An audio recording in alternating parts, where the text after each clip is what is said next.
चाहिए।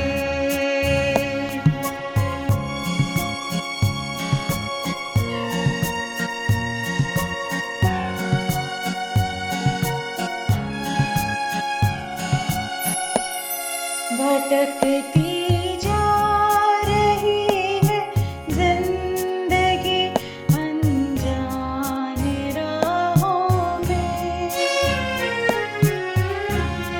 भटकती जा रही है जिंदगी अनजान राहों में। मसीहा तेरी मंजिल का इशारा मुझको चाहिए। मसीहा तेरी मंजिल का इशारा मुझको चाहिए। मेरी कश्ती भंवर में है, किनारा मुझको चाहिए। मसीहा तेरी रहमत का सहारा मुझको चाहिए।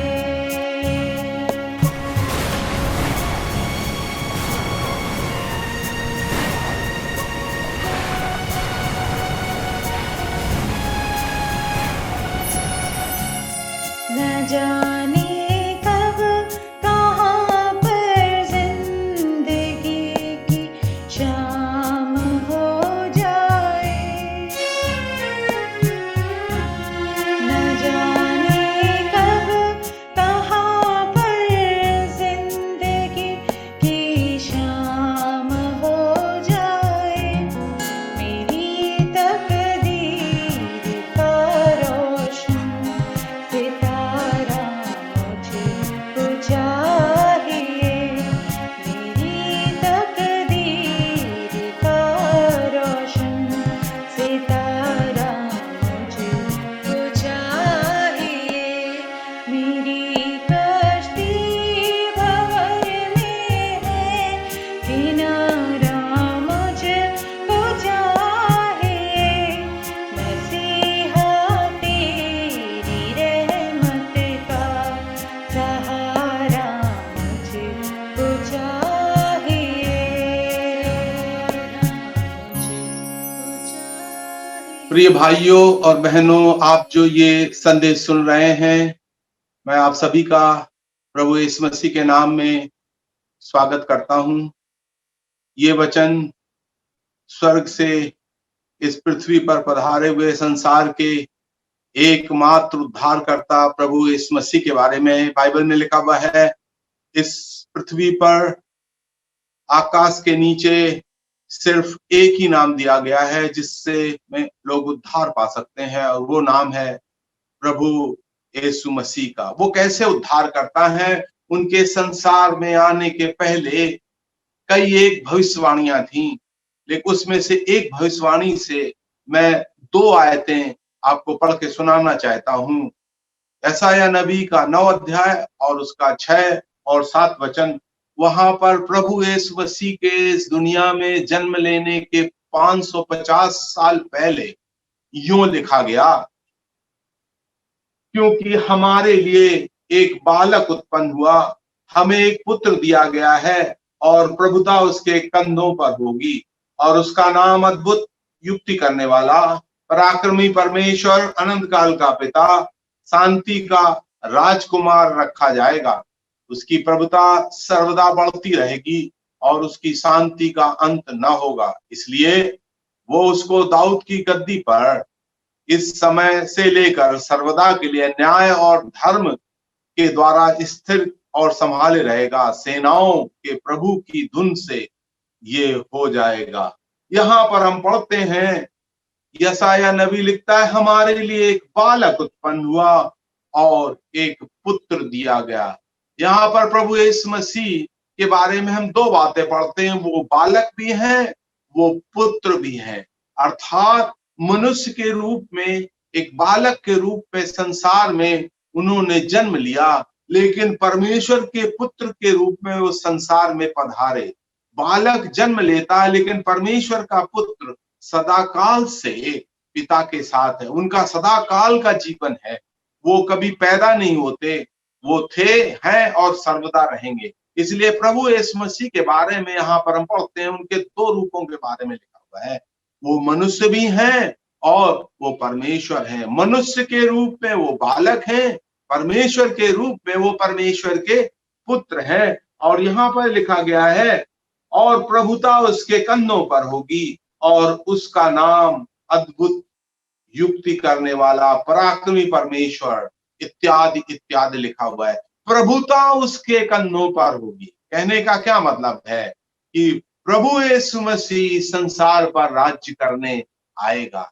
लेकिन हम देखते हैं जब संसार में आए तो प्रभुता उनके कंधे पर नहीं थी, उन्हें कैलवरी के क्रूस पर मार दिया गया। लेकिन एक समय आने वाला है जब संसार के सारे राज्यों की प्रभुता प्रभु यीशु मसीह के कंधों पर होगी। उन्हें प्रभुओं का प्रभु, राजाओं का राजा कहा गया है। लेकिन यहाँ पर उसका नाम कहा गया है, उसका नाम अद्भुत होगा। अद्भुत युक्ति देने वाला नहीं, उसका नाम अद्भुत है। जब आप इस वचन पर ध्यान करते हैं तो प्रभु यीशु मसीह के बारे में क्या देखते हैं? वो अद्भुत है क्योंकि उनकी हर एक चीज अद्भुत है। उनका जन्म अपने आप में अद्भुत है, क्योंकि जैसा उनका जन्म हुआ भाइयों और बहनों, ऐसा कोई इंसान इस संसार में पैदा नहीं हुआ। उनका जन्म कुंवारी मरियम से पवित्र आत्मा के द्वारा हुआ। स्त्री पुरुष के संबंध से उनका जन्म नहीं हुआ, जैसे सारे मनुष्य जन्म पाते हैं। उनका जन्म पवित्र आत्मा के द्वारा, मरियम के द्वारा हुआ। ऐसा अद्भुत जन्म और किसी का नहीं हुआ, इसलिए उनका पहला नाम अद्भुत है। उनका इस संसार में पदार्पण, इस संसार में आना ही बड़ी अद्भुत बात है, क्योंकि एकमात्र व्यक्ति जो पवित्र आत्मा से पैदा होकर के मनुष्य रूप धारण करके इस संसार में आया। तो हम बाइबल में 7 बार पढ़ते हैं उनका अद्भुत के बारे में। जो कहा गया है वो अद्भुत है, वो अनोखे हैं।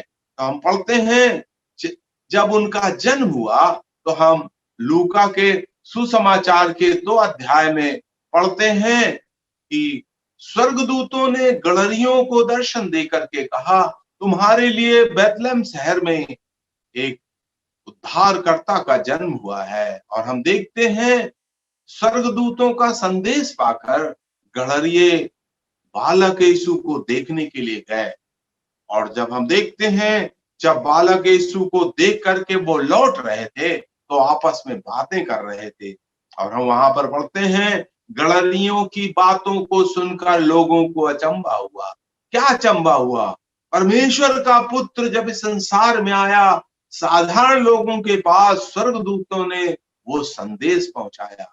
परमेश्वर का धन्यवाद हो। आप जो भी हैं, चाहे बड़े हैं चाहे छोटे हैं, उसका संदेश सबके पास जाता है। साधारण लोगों ने समझा ये संदेश तो हम पढ़े लिखे लोगों के पास, हम ऊंची जात के लोगों के पास, हम धनी लोगों के पास आना चाहिए। लेकिन परमेश्वर ने अपने पुत्र का संदेश अनपढ़ गड़रियों के पास भेजा। और जब उन्होंने संदेश सुना तो वो संदेश की आज्ञाकारिता में होकर प्रभु का दर्शन करने गए और उन्होंने बालक यीशु का दर्शन पाया। कितनी बड़ी चीज है। सर्वप्रथम दर्शन गड़रियों को मिला, अनपढ़ लोगों को। परमेश्वर का धन्यवाद हो। परमेश्वर बड़ा अद्भुत काम करने वाला है। तो हम देखते हैं चरवाहों की बातों पर अचंभा हुआ। वो अद्भुत है, अद्भुत लगा लोगों को।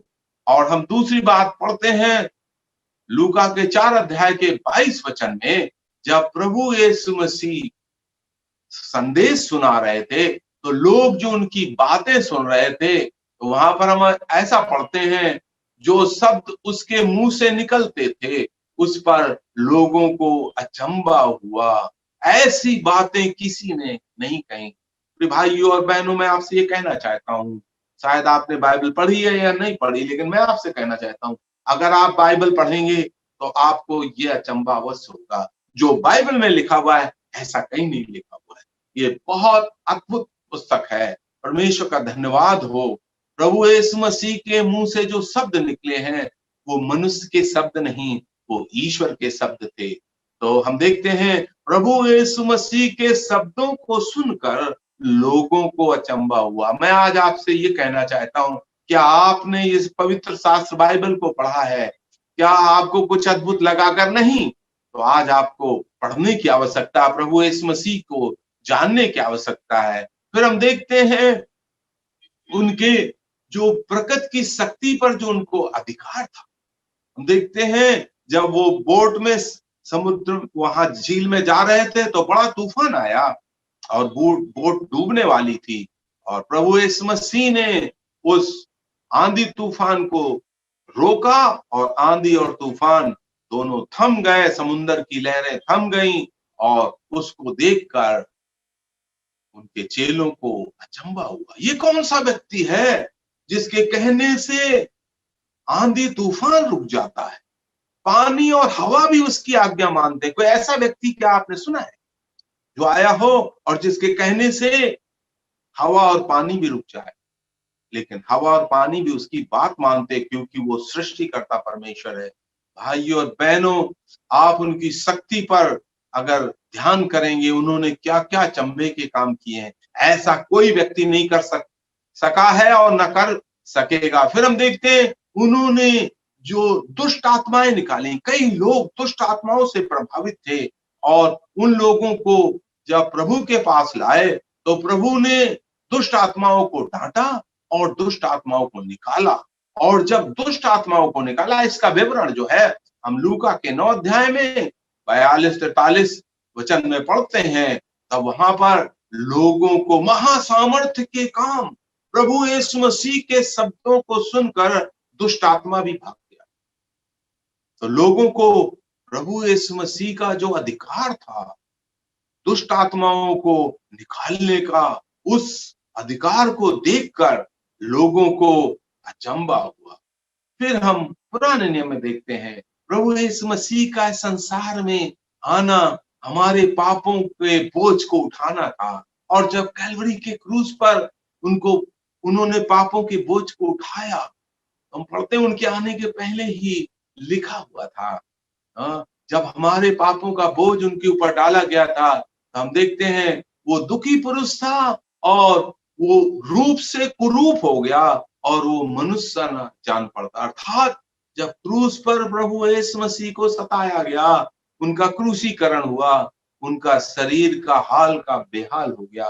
भाइयों और बहनों, ये सब हमारे आपके पापों के कारण हुआ। और वहां पर पढ़ते हैं उसको देख, कष्ट झेलते हुए देखकर अचंभा हुआ, पहले से ही लिखा। भाइयों, हम देखते हैं कितनी अचंभे की बात है, हम पापियों के लिए परमेश्वर का पवित्र पुत्र कष्ट झेले, और उस कष्ट को झेलते देखकर क्या हम अचंभित न हो? जब आप क्रूस की तरफ देखते तो क्या लगता है? एक पवित्र परमेश्वर के पुत्र ने आपके पापों को अपने ऊपर उठा लिया। बड़े अचंभे की बात है। आप इस पर ध्यान करिए और परमेश्वर को, प्रभु यीशु मसीह के लिए धन्यवाद दीजिए। फिर हम पढ़ते हैं उनकी मृत्यु पर, प्रभु यीशु मसीह की जब कैलवरी मृत्यु हुई, वहां पर 3 लोगों को लटकाया गया था। प्रभु यीशु मसीह को बीच में लटकाया गया था, उनके दाहिने ओर और उनके बाएं ओर एक एक चोर को लटकाया गया था।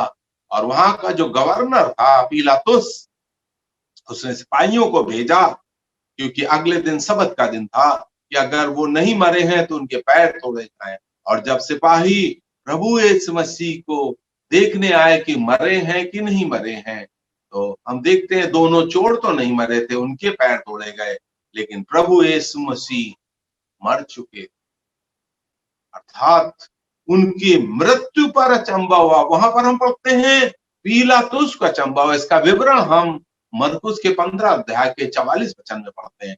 पिलातुस को ये सुनकर अचंभा हुआ कि वो इतनी जल्दी कैसे मर गए। भाइयों और बहनों, उनकी घड़ी आ चुकी थी। 5 बार प्रभु ने कहा मेरी घड़ी नहीं आई है, और 5 बार उन्होंने कहा वो घड़ी आ चुकी है। और वो घड़ी आई, और उस घड़ी में जो अनंत काल से परमेश्वर ने निश्चित की थी, प्रभु यीशु मसीह ने हमारे पापों के लिए अपनी जान दी, अर्थात उनकी मृत्यु पर अचंभा। जिसने जीवन को बनाया था, जो स्वयं जीवन था, जिसके शब्दों से मौत भाग जाती थी, मुर्दे कब्र से निकल बाहर आ जाते थे, वो क्रूस पर मर गया। बड़े अचंभे की बात। मेरे गुनाहों की सजा तुझको मिली मेरे मसीह। ऐसे प्यार को प्रभु भूलेगा क्या कोई कभी। लेकिन उनकी कहानी मौत से खत्म नहीं हुई। उनको दफना दिया गया और वहां पर सिपाही लगा दिए गए। लेकिन हम क्या पढ़ते हैं कि वो अपने वायदे के अनुसार तीसरे दिन कब्र में से जी उठे। इसका विवरण हम लूका के 24 अध्याय के 12-41 वचन में पढ़ते हैं कि पतरस को और उनके चेलों को देख करके अचंबा हुआ। देखा कि कपड़े वहीं पर पड़े हुए हैं, प्रभु का शरीर वहां पर नहीं है। उन्होंने कहा था मैं फिर से जी उठूंगा। उनके पुनरुत्थान पर अचंबा। ऐसा कोई व्यक्ति नहीं आया जिसको प्राण देने का अधिकार हो और प्राण को वापस लेने का भी अधिकार हो। प्रभु यीशु मसीह के बारे में सब कुछ अचंबा है। भाई और बहनों, इस महान प्रभु को जानना अत्यंत आवश्यक है। बेथलेहम में उनके जन्म पर अचंबा हुआ। नाजरत में उनके शब्दों को सुनकर लोगों को अचंबा हुआ। और हम देखते हैं शैतान की शक्ति के अधिकार को देखकर लोगों को अचंबा हुआ। उनको प्रकृति की शक्ति पर अधिकार करते हुए देखते हैं, वहां पर उनको अचंबा हुआ। उनको कष्ट झेलते हुए देखकर लोगों को अचंबा, उनकी मृत्यु पर अचंबा। जीवन का राजकुमार हमारे आपके पापों के लिए क्रूस पर मर गया, लेकिन तीसरे दिन वो जी उठा। भाइयों, ये सत्य सुसमाचार है। ये आपके उद्धार का सुसमाचार है। जो कोई भी व्यक्ति इस महान सच्चाई पर विश्वास करता है वो उद्धार पाता है। जो ये विश्वास करता है प्रभु यीशु मसीह क्रूस पर मेरे लिए मारा गया, उसको दफन कर दिया गया और तीसरे दिन जी उठा, वो उद्धार पाता है। प्रभु यीशु मसीह तीसरे दिन जी उठे और वो स्वर्ग में चढ़ गया। उन्होंने कहा मैं फिर आऊंगा। प्रभु यीशु मसीह का आना फिर होगा, वो फिर आएंगे और हम देखते हैं इस संसार का न्याय करेंगे। प्रिय भाइयों, दो चीजें निश्चित, मनुष्य के लिए मरना और मरने के बाद न्याय का होना। इन दो चीजों से कोई नहीं बच सकता। हर एक मनुष्य जो इस पृथ्वी पर आए एक दिन मरेगा और मरने के बाद परमेश्वर के सामने उसको खड़ा होना पड़ेगा। लेकिन परमेश्वर के इस न्याय और दंड से अगर बचना है तो उसका एक ही रास्ता है। जो कोई प्रभु यीशु मसीह के कैलवरी के क्रूस के बलिदान को स्वीकार करता है कि प्रभु यीशु मसीह ने मेरे दंड को पहले से उठा लिया, परमेश्वर का धन्यवाद हो। इतना बड़ा प्रेम, इतना बड़ा अनुग्रह आपको इस संसार में कहीं नहीं मिलेगा। बाइबल में लिखा हुआ है परमेश्वर ने संसार से ऐसा प्रेम किया, हम पापी मनुष्यों से ऐसा प्रेम किया, अपने इकलौते पुत्र को दे दिया ताकि जो कोई उस पर विश्वास करे वो नाश ना हो, अनंत जीवन पाए, वो स्वर्ग में जाए। अगर आप इस सच्चाई को सुनकर अपने पापों का अंगीकार करें, प्रभु यीशु मसीह से कहें प्रभु जी मैं एक पापी मनुष्य हूँ, मेरे पापों को आप क्षमा करें, आप महान परमेश्वर हैं, मुझे अपने संतान बनाए, मैं आपके पीछे चलूंगा, आपके वचन को पढ़ूंगा और प्रभु जी मैं आपके लोगों की सहभागिता में रहूंगा। ये छोटी सी प्रार्थना भाइयों और बहनों आपके जीवन को बदल देगी, आपके भाग्य को बदल देगी, आपके भविष्य को बदल देगी। आपका जो भविष्य अभी नरक की ओर है उसको मोड़कर स्वर्ग की ओर ले जाएगी। क्या आप प्रभु यीशु मसीह को विश्वास करेंगे? क्या उनके ऊपर आप अपना विश्वास ला करके उद्धार प्राप्त करना चाहेंगे? अगर आप ऐसा करेंगे तो आप एक छोटी सी प्रार्थना करें, परमेश्वर इस वचन से आपको आशीष दे। आमीन। अगर आप अधिक जानना चाहते हैं या प्रार्थना के लिए अपना बोझ बांटना चाहते हैं तो दिए गए फोन नंबर एवं ईमेल आईडी पर संपर्क करें।